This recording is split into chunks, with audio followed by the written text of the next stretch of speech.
We are going to die today. The words hung in the air of the command center as Commander Leia watched Katafor's last orbital defenses shatter like glass. Thousands of Gorbak warships darkened the sky above. The peaceful Balari had never faced such destruction. Death was coming, they all knew it. The final defensive grid is failing, an officer announced, his voice cracking. Estimated time until full planetary bombardment, 17 minutes. The Balari were not warriors. For generations, their culture of harmony and diplomacy had flourished under the serene skies of Katefor. Their lush forests and vast oceans reflected a civilization built on peace, not war. But the Gorbak Empire cared for nothing but conquest. On screens throughout the command center, civilian evacuations faltered as Gorbak dropships landed. The slaughter had begun. Distant explosions rocked the building, making monitors flicker and dust fall from the ceiling. They were all going to die. Commander Leia, the leader of Katfor's defense, gripped the edge of the command table until her knuckles turned white. The holographic map showed Gorbak forces converging on every major city. The red icons representing Balari defensive positions were going dark one by one. "Commander," an officer pleaded, his voice trembling. "We must surrender. The Gorbaks have broken through everywhere." Leia's violet eyes hardened. The Gorbaks do not accept surrender. They accept only extinction. Everyone in the room knew the stories. Worlds that surrendered to the Gorbaks still burned. Their populations still dwindled. Surrender meant death without dignity. How long until they reached the capital? Leia demanded. "Minutes," her second-in-command, Officer Naren, replied. His face was ashen, but serene. "Our last homes are being destroyed as we speak." Through the windows, Leia watched the once pristine skyline of her burning capital. The elegant spires and crystalline towers, architectural marvels that had stood for centuries, were crumbling under a relentless barrage. The Balari, with their luminescent skin and peaceful ways, were dispersing through the streets they once walked with such confidence. "We can't stop them," an officer murmured, his voice cracking. "We've lost." Leia banged her fist. "We haven't lost yet." The room fell silent, all eyes on their leader, who had never relinquished hope, even in the face of annihilation. The Gorbaks were ruthless, but something in Leia's posture, something defiant, made them straighten up. "The city center is overrun," another officer reported, his voice trembling. "If we don't evacuate the civilians now," Leia interrupted. "We don't have time. We hold this ground or die trying. The ballerinos will be erased from history without a fight." He turned to the holographic map, his finger hovering over the evacuation protocol. It wouldn't even matter. Their ships would be shot down before they reached orbit. Their bunkers would be dug out and purged. The Gorbaks were meticulous in their extermination. They were going to die, but they would die on their feet. The building shook violently as a nearby structure collapsed. The reinforced walls of the command center wouldn't hold much longer against the targeted bombardment. "They're coming," Naren said quietly. Leia nodded. "Then we'll meet them." The officers exchanged glances, final looks between those who would die together. Some closed their eyes, some whispered prayers, all braced for death. Then, something unexpected happened. A strange signal began to flood every channel, interrupting the chaos of battle. At first, it was nothing more than static, a confusing tangle of noise, but then something clear came through. The voice was soft, calm, and unmistakably human. "This is Earth Shield Protocol. We are here." At first, it was nothing but static, a confusing jumble of noise, but then something clear came through. The voice was soft, calm, and unmistakably human. "This is Earth Shield Protocol. We are here." Leia froze. Earth. The ancient had heard tales of them, but those were just myths, long believed to be extinct. After the Great Rift, Earth had vanished into the dark corners of space, leaving only whispers of its once great power. And now here was a message that came from nowhere. Her heart raced. What is this? She whispered to herself. We are arriving. Hold the line. For a moment, Leia couldn't move. Was this possible? Had humanity truly returned? She quickly turned to the officer at her side. We can trace this signal. Where is it coming from? The officer's hands moved rapidly across his console, trying to focus on the mysterious transmission. His face grew more perplexed with each passing second. I can't explain it. The signal originates in the sky itself, but there's nothing there, no ship, no fleet. Leia's mind raced. It could be a trap, or it could be something else entirely. She had no way of knowing. But one thing was certain. The Gorbaks weren't the only unknown they had to worry about. The signal is already fading, Commander. The officer's voice was urgent. Now we need to act quickly.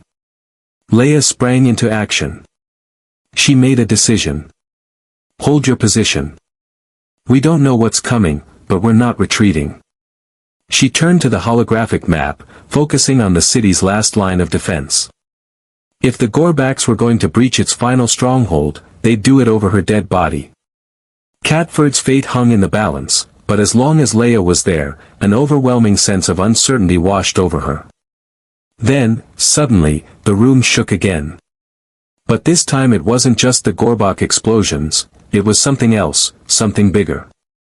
Outside, the skies seemed to darken even further, as if the heavens themselves were closing in. A huge shadow loomed over them, blocking out the sun. The air grew still.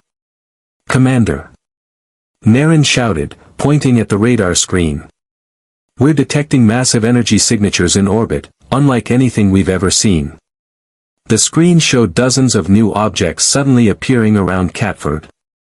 They hadn't arrived gradually like ships emerging from hyperspace. They simply appeared as if they'd been there all along, invisible until now. Gorbak reinforcements, an officer asked, his voice cracking. Naren shook his head. The energy signature doesn't match Gorbak technology.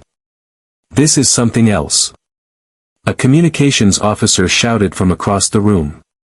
Commander, we're receiving transmissions from our remaining outposts. The Gorbak forces are halting. Halting. Leia moved to the officer's station. Yes, they've halted their advance. Some units are even withdrawing from the front lines. Leia's eyes narrowed. They're regrouping, preparing for something bigger. Oh, Naren said quietly. They're scared. Before Leia could reply, the building shook violently. This wasn't the familiar rumble of distant bombing.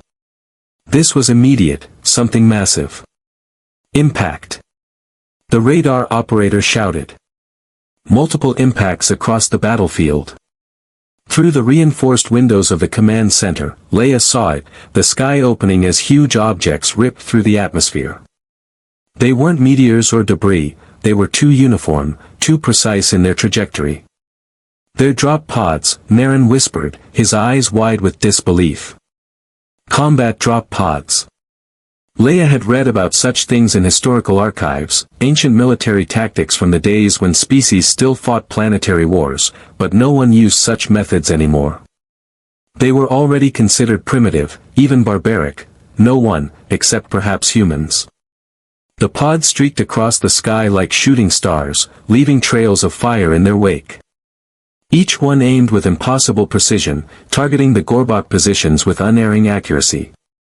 Get me visual images of those impact sites now, Leia ordered. The main screen flickered to display images from her few remaining reconnaissance drones. The images were chaotic, filled with smoke and debris. But as the dust began to settle, shapes emerged from the craters, tall figures clad in armor unlike anything the Valari had ever seen. They moved with purpose, with a fluidity that seemed impossible for beings of their size, and they carried weapons, weapons that glowed with an energy that warped and bent the air around them. Humans, Leia breathed. The effect on the Gorbak forces was immediate. The invaders, so confident in their overwhelming power just moments before, now scattered in disarray as the human soldiers advanced relentlessly. Their weapons sliced through the Gorbak armor as if it were cloth. Their movements were coordinated with a precision that spoke of countless battles fought and won. "How are they fighting like this?" one of the officers gasped.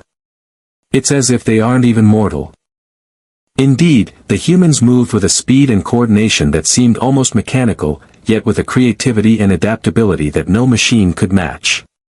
They weren't fighting like soldiers defending territory, they were fighting like predators hunting their prey. And the Gorbaks, for the first time since appearing in Ballari space, were retreating. A new transmission interrupted the command center's loudspeakers. A human voice, deep and commanding. "Ballari Command. This is Captain Anderson of Earth Shield Protocol. We have established a perimeter around your central government district.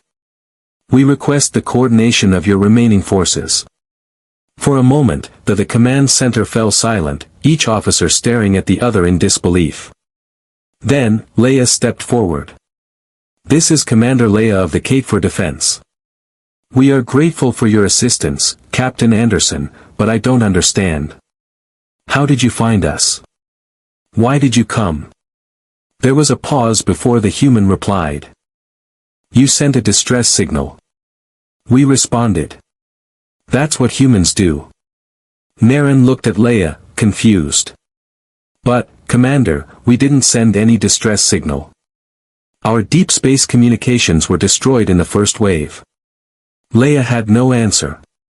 The mystery would have to wait. For now, they had a battle to win. "Captain Anderson, we have defense forces scattered throughout the capital. They are isolated, with no communication with command. If we could re-establish communications, it would be a done deal," the human interrupted. "We have established quantum relay points throughout the city. Your troops should be receiving coordinates for the rendezvous points right now." Sure enough, the tactical display lit up with new data streams as the isolated Ballari units were reporting in. Somehow, humans had accomplished in minutes what the Ballari had been trying to do for hours. "We need to coordinate our counterattack," Leia said, feeling a spark of hope for the first time since the invasion began. "The Gorbak still have orbital supremacy, and their main force hasn't even been engaged yet." "Not for long," Anderson replied, and there was something in his voice, a cold certainty, that sent a chill down Leia's spine. "Look up, Commander." Leia and her officers moved to the windows just as the sky above Catford shifted once more. The clouds parted, not naturally, but as if pulled apart by some immense force. And through that gap, ships saw them, hundreds of them, but not like any ship that had ever seen her. These were angular, predatory, with surfaces that seemed to swallow light rather than reflect it. They moved into position around the planet with a precision that defied the normal laws of inertia and momentum. "That's impossible," they whispered. "Our long-range scanners didn't detect any approaching fleet. Nothing could have bypassed our early warning systems, not even Gorbak's stealth technology." "It's not stealth," Anderson corrected. "We were out of sync, operating on a different dimensional frequency until the moment we arrived." The implications were staggering. Technology that could shift entire warships between dimensions was the stuff of theoretical physics, not battlefield reality. As they watched, the human fleet attacked the orbiting Gorbak ships, but it wasn't a battle in any conventional sense, it was a massacre. The human ships moved like predators among prey, their weapons slicing through the Gorbak shields as if they weren't even there. Gorbak reinforcements, Leia suddenly realized. They're coming as if summoned by her words. New alerts appeared on the tactical screens. A massive Gorbak fleet had just appeared at the edge of the system. Hundreds of warships were speeding toward Catford. "How long will it take them to arrive?" Leia asked her officers. "At their current speed, less than 30 minutes, Naren replied grimly. "That's plenty of time," Anderson said with his unwavering confidence. "Enough time for what?" Leia asked. "To trigger the trap." The command center fell silent again. What trap could possibly stop a Gorbak reinforcement fleet of that size? Captain, Leia said carefully. I appreciate your confidence, but you don't understand. The Gorbaks don't just conquer, they annihilate. They have destroyed entire civilizations that dared to resist them. We know exactly what the Gorbaks do. Anderson interrupted, his voice suddenly as hard as steel. We've been watching them for a long time, Commander, watching and waiting for the opportune moment. And now that moment has arrived. A new holographic projection appeared on the command table, displaying the entire Catford system. She could see the Gorbak reinforcement fleet approaching, a massive swarm of ships moving in close formation, and then new signals appeared at the very edge of the projection. Not dozens of ships, not hundreds, thousands. Captain Leia breathed. What exactly is the Earth Shield Protocol? There was a pause before Anderson answered, and when he did, his voice carried the weight of an ancient purpose. When humanity disappeared behind the Great Rift, we didn't go extinct, Commander. We went hunting. The Earth Shield Protocol isn't just a military response. It's a promise we made to ourselves after watching too many peaceful species fall to predators like the Gorbaks. The projection zoomed out even further, revealing the true scale of the human fleet now converging on Catford from all directions. The protocol is simple, Anderson continued. We watched, we waited, and when good people without military capabilities faced extinction at the hands of those who lived for nothing else, the first wave of human ships attacked the Gorbak reinforcement fleet. What should have been a battle between relatively equal forces became a massacre as the human ships tore through the Gorbak formation with terrifying efficiency. We reminded the galaxy why humanity survived its own violent past. On the ground, human soldiers continued their relentless advance, pushing back the Gorbak forces block by block, claiming the Ballari capital with methodical precision. Leia watched it all unfold, torn between gratitude and horror. The humans were saving their people, yes, but the way they fought, the casual, almost surgical violence they inflicted, spoke of a species that had turned war into an art. Why? She asked at last, why go to such lengths for a species you don't even know? Anderson's answer was simple. Because they deserve to exist, Commander. Because the Ballari have built something beautiful, and because someone must stand between the builders and the destroyers. As he spoke, a tremendous explosion lit up the orbital screen. The flagship Gorbak, a massive battleship that had spearheaded the initial invasion, was being torn apart, consumed by gunfire from a dozen human vessels. The Gorbak Empire has faced no opposition for far too long, Anderson continued. That ends today, not just here in Catford, but on every world they have threatened or conquered. Leia realized then that she was witnessing more than just the salvation of her world.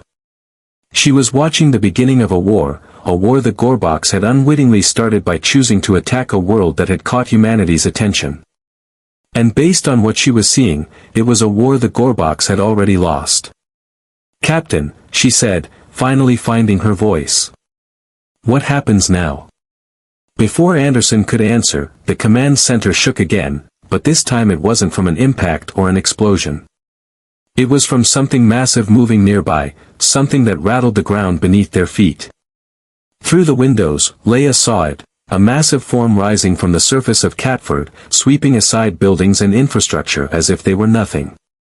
It wasn't Gorbak, the design was wrong. This was something else, something human. What is that? Leia gasped as the structure continued to emerge from the ground. That's what Anderson replied with unmistakable pride. It's the Nemesis, the object, not the ship. It rose even higher, its hull gleaming with a metal that seemed to both absorb and refract light. It was angular and predatory, bristling with weapon emplacements and sensor arrays, and it was massive, easily dwarfing the largest Ballari ships. How long has that thing been under our city? Naren demanded, his voice a mixture of astonishment and indignation. It hasn't been, Anderson said.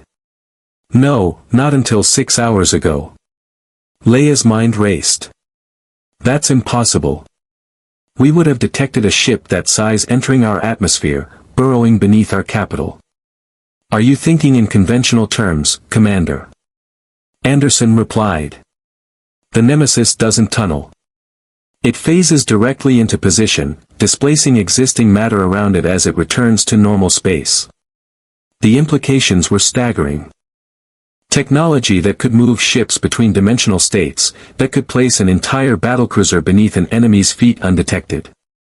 It changed everything about warfare, about defense, about the very nature of territorial sovereignty. Before Leia could process this revelation, new alarms blared throughout the command center. Massive energy surge from the Gorbak fleet, a sensor officer shouted. "They're deploying their dread clouds." On the tactical display, Leia watched as the remaining Gorbak ships released thousands of smaller vessels. Dreadclaws, the elite shock troops of the Gorbak Empire. Biomechanical horrors piloted by Gorbak warriors, more fanatical and equipped with weapons designed not just to kill, but to terrorize. "They're concentrating on the government district," Naren reported. "They're coming for us, Commander." Leia felt a chill run down her spine. Dread clouds were the stuff of nightmares, used by the Gorbaks to break the will of resisting populations. They didn't just kill, they hunted, pursuing specific targets with relentless determination. And now they were coming for leadership. "Okay, Captain Anderson," Leia said, struggling to keep her voice steady. "Their forces have been miraculous, but the dread clowns are different. They're designed to penetrate defenses, to overcome conventional military cordons." "We know that," Anderson replied. And for the first time, there was a hint of tension in his voice. "Now they're specifically targeting our drop teams. Adaptive targeting algorithms. They learn as they fight." On ground-level transmissions, Leia could see the human soldiers adjusting their formations, moving into defensive positions around key buildings. Their movements were still precise, still coordinated, but now there was a new urgency to them. The first wave of dread close hit the human lines like a tsunami of metal and flesh. The biomechanical monstrosities moved with unnatural speed, their limbs contorting in ways that defied normal physics as they crept through the buildings. They leaped between structures. The humans met them with disciplined fire, their weapons felling dozens of the creatures. But for every dread cloud that fell, 3 more took its place, and they were learning, adapting to human tactics with terrifying speed. "They've breached the outer perimeter," Naren reported, his voice strained. "They're converging on the command center." Leia made a decision. "Evacuate all non-essential personnel. Security teams to defensive positions. We need it." The building shook violently as the first dread clouds slammed into the ceiling, their claws sinking into the reinforced materials with ease. The sounds of tearing metal echoed throughout the command center, followed by the distinctive whine of the creature's plasma cutters. "They're clearing a path," an officer shouted, drawing his sidearm, a gesture that seemed pitiful against the horror about to descend upon them. Leia stood tall, staring at the ceiling where the first breach would occur. If this was to be their end, she would face it with dignity, with the calm that had defined the Balari for generations. "Commander," Anderson's voice came through the communicator, "move your people away from the center of the room." Leia didn't question the order this time. "Everyone to the walls, move." The Balari officers rushed to the edges of the command center, just as the ceiling screeched with a tortured metal. But before the first dread cloud could fall through the opening, a blinding light filled the room. When Leia's vision cleared, she saw human soldiers materializing directly inside the command center, not entering through doors or windows, but simply appearing as if they had stepped through invisible portals in the very fabric of reality. These weren't the same soldiers they had seen fighting outside. These humans wore different armor, sleeker and more advanced, with glowing runes etched into its surface. Their weapons whirred with an energy that made the air around them glow. The first dread cloud plummeted through the ceiling, its multi-jointed limbs unfurling as it landed. It was grotesque, a nightmarish fusion of biology and Gorbak machine. Its eyes gleamed with malevolent intelligence, yet it never took a single step. The lead human soldier raised his weapon and fired, not a beam or projectile, but what appeared to be a concentrated sphere of darkness that enveloped the dread cloud completely. When the sphere dissipated, nothing remained of the creature, not even ashes. More dread cloths poured through the breach, and more humans appeared throughout the room, engaging the creatures with a fluid grace that made even their brutal efficiency seem almost beautiful. "Quantum infantry," Anderson explained over the communicator. "Our best. They'll hold the command center while we deal with the main Gorbak force." Outside, the Nemesis had fully emerged, its massive hull now hovering above the Bolari capital. Its weapon systems activated. Energy accumulated along its structure in patterns that reminded Leia of neural networks, of living systems rather than machines. The ship fired not at the claws of terror or terrestrial forces, but upward, into orbit. The beam it released wasn't energy as Leia understood it, it was like seeing a tear in reality itself, a concentrated negation of everything it touched. In orbit, the largest remaining Gorbak ship, a World Destroyer-class battleship that had been preparing to vitrify the surface of Kaf, simply ceased to exist, along with everything for thousands of kilometers around it. What? Oh, what was that? Leia whispered, unable to grasp the scale of the weapon she had just witnessed. That, Anderson said quietly, is because humanity withdrew from galactic affairs after the Great Rift. That's why we watch from the shadows, intervening only when absolutely necessary.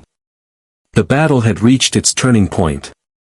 The Gorbaks, faced with weapons and tactics they couldn't understand, let alone counter, were in full retreat. But as Leia would soon learn, retreat wasn't an option the humans intended to offer them. The Nemesis moved with a grace impossible for a vessel of its size, ascending through Catford's atmosphere in a controlled burn that left a trail of ionized particles in its wake. As it rose, smaller ships detached from its hull, sleek fighters that swarmed outward like angry insects, targeting the remaining Gorbak vessels with ruthless precision. In the command center, the human quantum infantry had eliminated the threat of the Terror's claws with surgical efficiency. Not a single Bolari had been lost in the assault. Now, elite soldiers stood guard in key positions throughout the room. Their armor occasionally shifted and reconfigured itself as if responding to unseen stimuli. Leia approached one of them, a tall figure whose helmet bore the insignia of a lieutenant. "Their timing was flawless," she said, searching for the right words to express her gratitude. The soldier turned to face her. The faceplate of his helmet became transparent, revealing a dark-skinned woman with eyes that seemed too old for her youthful features. "We calculated a 97.8% probability that the Gorbaks would attack command and control structures once their conventional tactics failed," he replied matter-of-factly. "Our standard operating procedure is to position quantum strike teams ahead of the most likely enemy adaptations." Before Leia could respond, Captain Anderson's voice crackled again over the comms system. "Commander Leia, we have secured orbital superiority and are pushing back the remaining Gorbak forces on all fronts. However, we are detecting a new development that requires your attention." The main screen flickered, displaying a section of the city that had seen the heaviest fighting. The Gorbaks had established what appeared to be a fortified position around an unremarkable building, a civilian research facility, if Leia remembered correctly. "They're protecting something," Anderson continued, "and they're fighting much harder to hold this position than anywhere else in the city. Do you have any idea what might be located there?" Leia studied the building, her recognition slowly dawning. "Those are the historical archives," she said. "It houses our oldest records and artifacts, including data on the pre-Rift era." But why would the Gorbaks care about ancient history? There was a pause before Anderson answered, her voice now with a newfound urgency. "Commander, we need to secure that facility immediately. If the Gorbaks are interested in pre-Rift data, they may be looking for information about Earth, about humanity's vulnerabilities." The quantum infantry lieutenant nodded to her squad. "We'll take care of it," she said. And without further discussion, she and her team simply vanished, disappearing from existence as if they had never been there. On the tactical display, Leia watched as new signatures appeared directly inside the archives building, quantum infantry, completely bypassing the Gorbak defenses by shifting between dimensional states. It was a capability that rendered conventional fortifications pointless. "Captain," Leia said to Anderson. "I'm beginning to understand why humanity withdrew from galactic affairs. This technology changes everything we thought we knew about warfare, about physics itself." "That's precisely why we remain hidden," Anderson replied. "After the Great Rift, when Earth was nearly destroyed, we realized that our path forward couldn't